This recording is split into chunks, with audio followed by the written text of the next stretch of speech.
Is it me, or does it seem like a lot of Democrat elected officials that are governors and attorneys generals apparently don't understand that if you're a governor, yes, you are the governor in charge of your state, but your state is part of a union. And the person in charge politically of that union is the president of the United States.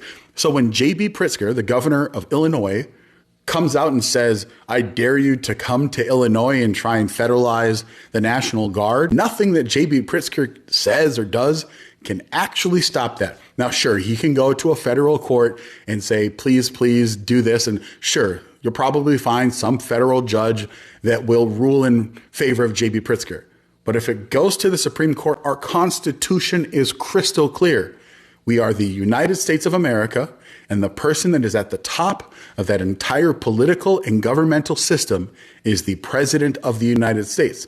And sure, there are limitations to their power, but one of their very distinct powers is that they are the commander-in-chief of the armed forces. So if they federalize a National Guard militia, which every president has the authority to do for a certain amount of time, then 100% they can do that and take over that state's National Guard.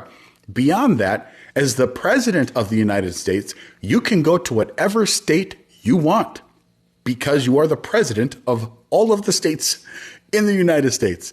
And then you have Letitia James claiming that she's going to do everything to protect New Yorkers, aka criminal aliens who literally can't be New Yorkers.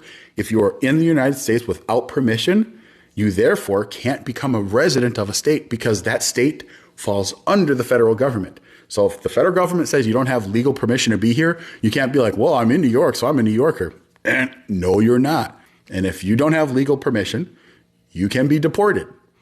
It's insane to see all of these different governors making these threats and even mayors saying like, yeah, Brandon Johnson of Chicago, you know, we have a history of protesting against tyrants. There are so many Democrats that are acting like they don't understand that we had this big fight between if we were going to be a federalist system or an anti-federalist system. You know, go back and read the letters between Jefferson and Madison. And we made that choice a long time ago. We're a federal system. That's what we are. States do 100% have their own unique rights. And at the end of the day, that's a lot of rights that the states have. But you can't say, well, federal government, you can't come into the state. It's insane. You can't do it unless you secede, which does bring an interesting point, doesn't it? Something to think about.